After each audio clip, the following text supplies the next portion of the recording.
हुस्न हाजिर है मोहब्बत की सजा पाने को, कोई डरे ना मारे मेरे दीवाने को। डले डले डले is a very good word in Haryanvi. Haryanvi साथियों को तो डला अच्छे से समझ में आता है। वो हरियाणा में क्या है, एक स्कूल के अंदर मास्टर जी पढ़ा रहे थे और पढ़ाते पढ़ाते हिंदी के अध्यापक थे, और तो हिंदी के अध्यापक ने मतलब एक वो अपना एक पाठ पढ़ रहे थे और दुष्यंत और शकुंतला का पाठ पढ़ रहे थे। और दुष्यंत और शकुंतला के इस पाठ में ये कहते हैं कि दुष्यंत ने शकुंतला की तरफ पुष्प फेंका। तो बताओ बच्चों, पुष्प का अर्थ क्या हुआ? तो जी कुछ बच्चों ने हाथ खड़ा कर लिया, उसमें से एक रणदुराम था, उसने बिठा दिया। बोला जी हाँ बताओ बेटा, पुष्प का अर्थ क्या है? बोला जी पुष्प माने डड़ा। डड़ा? बोला जी हाँ डड़े। बोला क्यों करे भाई, डड़े कैसे? बोला देखो जी, जवान छोरा जवान छोरी गन डड़े फेंक सके जी, और तो क्या फेंकेगा। ये जो बात मैंने आपको बोली है, ये काफी प्रचलित थी अपने हरियाणा के अंदर, और ये इसलिए थी कि एक ह्यूमर के लिए जाना जाता है हरियाणा, और एक मतलब उसकी एक शैली है बात करने की। और अगर हरियाणवी आदमी अपनी हरियाणवी शैली में बात नहीं करेगा तो फिर वो हरियाणवी लगता ही नहीं है। इसीलिए जब हरियाणवी आदमी जब हिंदी भी बोलता है तो ऐसा लगता है कि हरियाणवी ही बोल रहा है।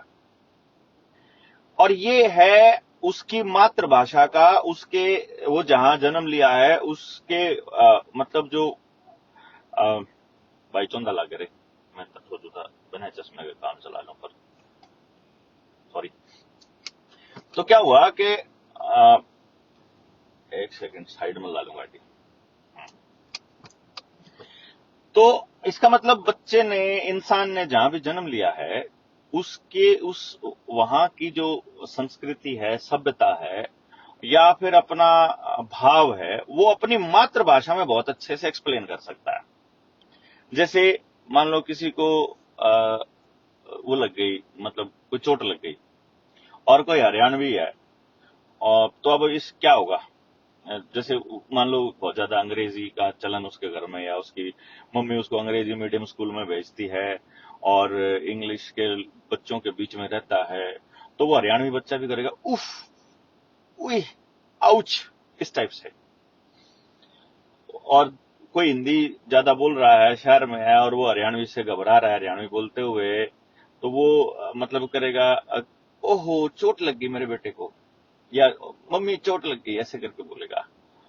और अगर वो हरियाणवी है और अपने हरियाणवी देसी भाषा में है और उसका चोट लगता आए मां मर गया रही, मतलब वो अपनी मां को भी साथ में याद कर लेगा और पूरी तरह से एक्सप्लेन करेगा। ये ब्यूटी होती है अपनी मातृभाषा की।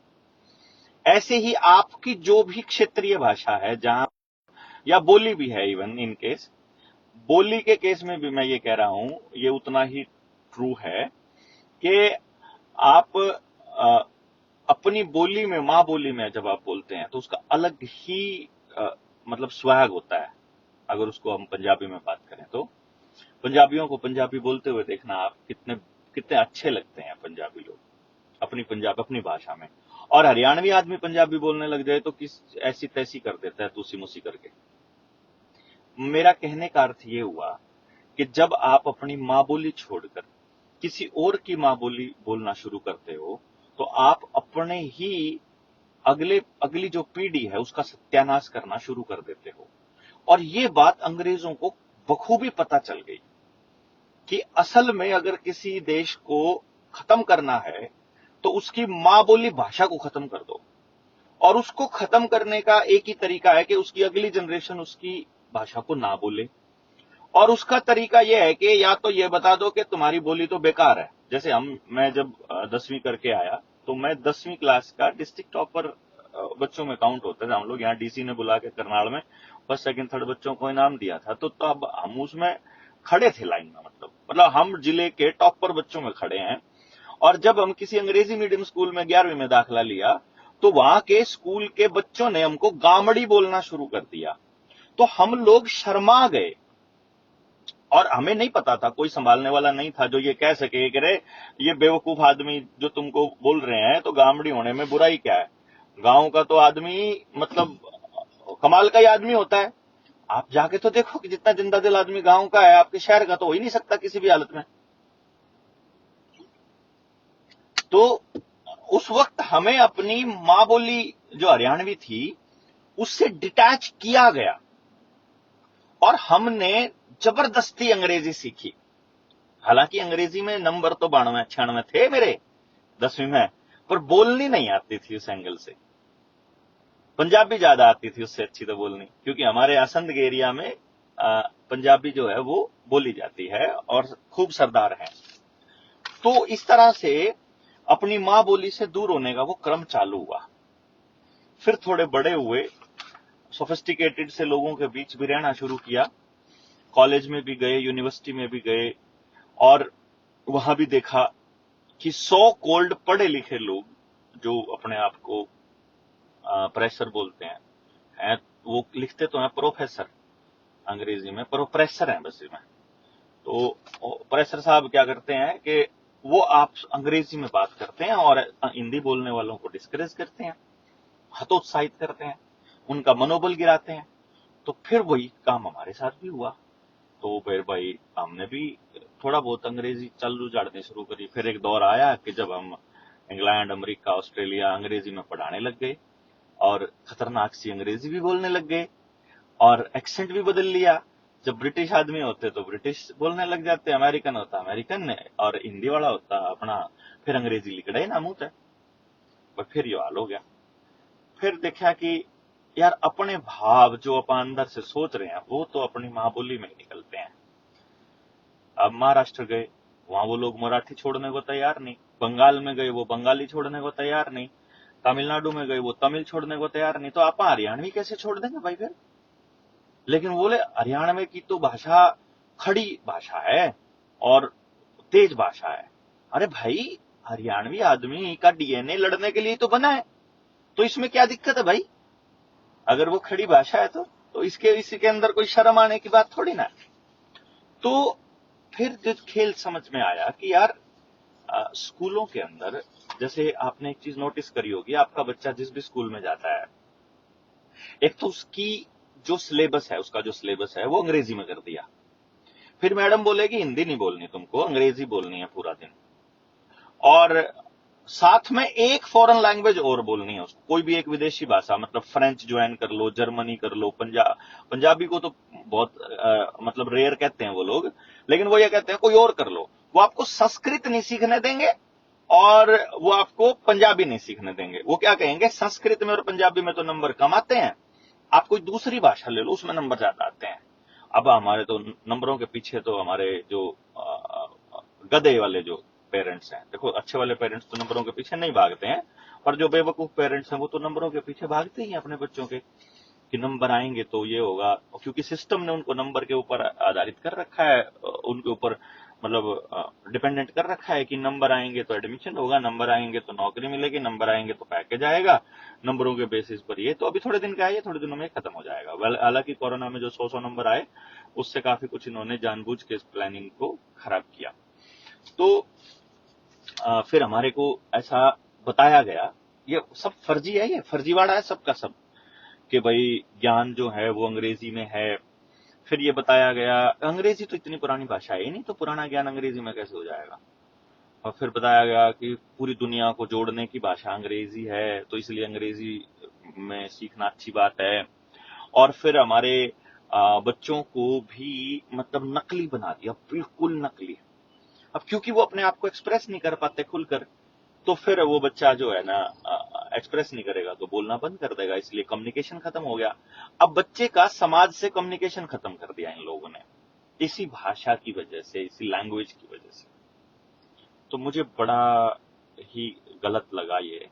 तो मैंने सोचा इसके ऊपर बोला जाए। और क्योंकि आज हिंदी दिवस भी है और रोज हिंदी का अपमान हो रहा है, ये कह करके कि आपको नॉन मेडिकल मतलब डॉक्टरी की और इंजीनियरिंग की पढ़ाई जो है वो हिंदी में नहीं मिल सकती या आपकी क्षेत्रीय भाषा में नहीं मिल सकती।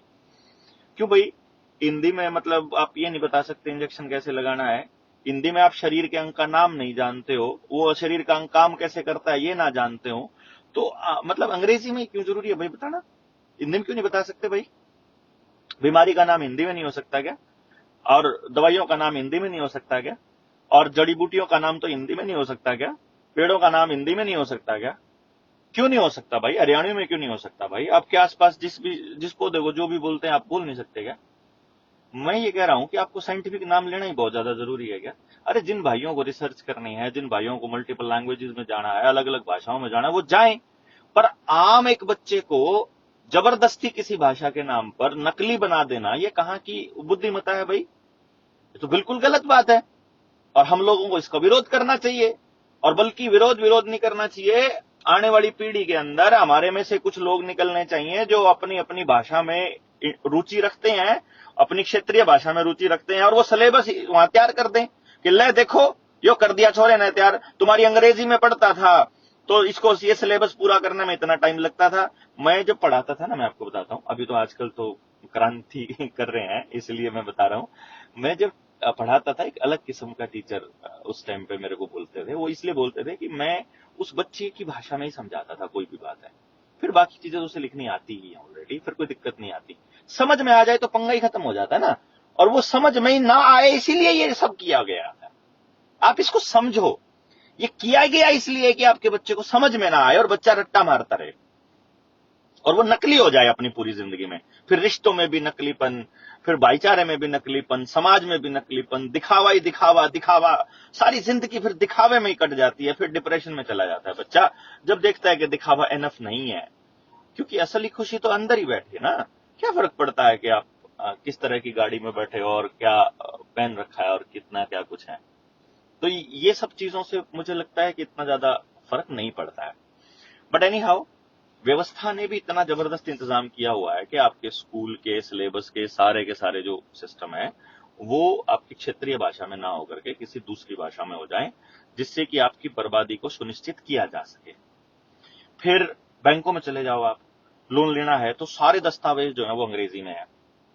अब भाई बेचारा कौन पढ़े अंग्रेजी में, गांव का आदमी? जब ये पता है, सबको मालूम है। देखो कमाल की बात क्या है, सारे एमएलए एमपी बैंक के मैनेजर सब ने पता है कि गांव का जो किसान मजदूर आदमी है और जो इवन नौकरी पेशा वाला भी बेचारा रट्टा मार के आया है, वो अनपढ़ है, उसको कुछ नहीं आता और अंग्रेजी तो खास तौर पे नहीं आती। भैया तो फेल ही अंग्रेजी में होया करते बालक हमारे।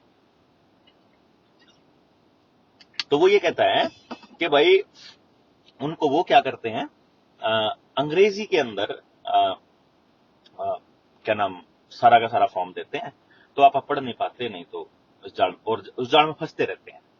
अगर हमारे को वो सारे के सारे क्लॉजेस बता दिए जाएं मातृभाषा में, तो मैं आपको बता रहा हूं कि कोई भी आदमी कर्जा ना ले, क्योंकि कर्जे की भाषा को समझ जाए। जितने एक्ट बनाते हैं वो सारे अंग्रेजी में बनाते हैं, जितने कानून की भाषा है सारी की सारी अंग्रेजी में है। हमारा संविधान तक अंग्रेजी के अंदर है, आईपीसी सारी अंग्रेजी में है। कोर्ट में सुन लो, इतना बुरा हाल है भाई मेरे।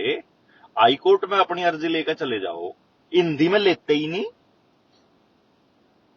मतलब अंग्रेजी में देना पड़ेगा। अगर जब मैंने अपनी बात कहनी हो और अंग्रेजी ना समझ में आए तो फंस गया मैं। और अंग्रेजी का तो आपने पता है एक ही शब्द के कई कई मतलब है। तो कोर्ट ने भी ये फंसा दिया कि अंग्रेजी में देना पड़ेगा, वहां भी फंस गए भाई। तो जब वकील बनाना तो अंग्रेजी पढ़ानी पड़ेगी, डॉक्टर बनाना तो अंग्रेजी पढ़ानी पड़ेगी। तो अंग्रेजों ने आपको गुलाम बना लिया। अब भाई हम तो आने वाले टाइम में या वकीलन का लात मारने वाले हैं, इन डॉक्टर कर मास्टर की स्थिति करने वाले हैं, क्योंकि यहाँ स्कूल चाहिए नहीं भाई। हमने देख लिया 10वीं तक का सिलेबस 6 महीने की बिसात नहीं है, अगर बच्चे ने जोड़ घटा गुणा भाग और बेसिक जो फंक्शन है वो सारे आते हों और ये सारी चीजें पता हो तो। पर कोई बात नहीं, आप इस पर लंबी चर्चा करांगे रनगदे। इवन इंश्योरेंस के जितने कागज हैं वह भी सारे के सारे अंग्रेजी में ही आवा है। ये सारा का सारा गेम प्लान केवल और केवल आपको जड़ों से दूर करने के लिए है। भाई आपकी तरक्की के लिए है, आपके फायदे के लिए है, ये सब बताने वाले तो आपके पास बहुत से लोग आएंगे जिनको इस व्यवस्था से फायदा होता है, जो इस व्यवस्था के गीत गाते मिलेंगे। हिंदी का प्रयोग होना चाहिए और ये होना चाहिए और हिंदी दिवस की शुभकामना, ये तो आज आपको दफ्तरों में कहीं भी लगी मिल जाएगी। लेकिन ये आपकी जड़ों को कैसे खत्म कर रहा है, इसके ऊपर कोई चर्चा नहीं करेगा। क्या होना चाहिए, ये होना चाहिए, वो होना चाहिए, तो खूब सारी बात करते हैं। नहीं होया तो क्या होगा? अरे होया, ये अंग्रेजी आ गई तो कुकर नाश होया, ये तो बताना जरूरी है ना मेरे भाई।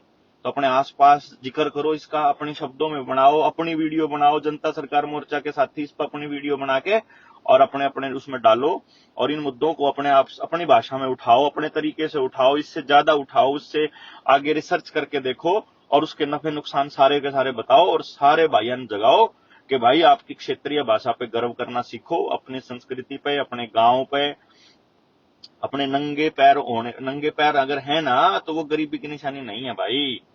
अरे प्रकृति से जुड़ने का इससे अच्छा रास्ता नहीं हो सकता मेरे दोस्तों।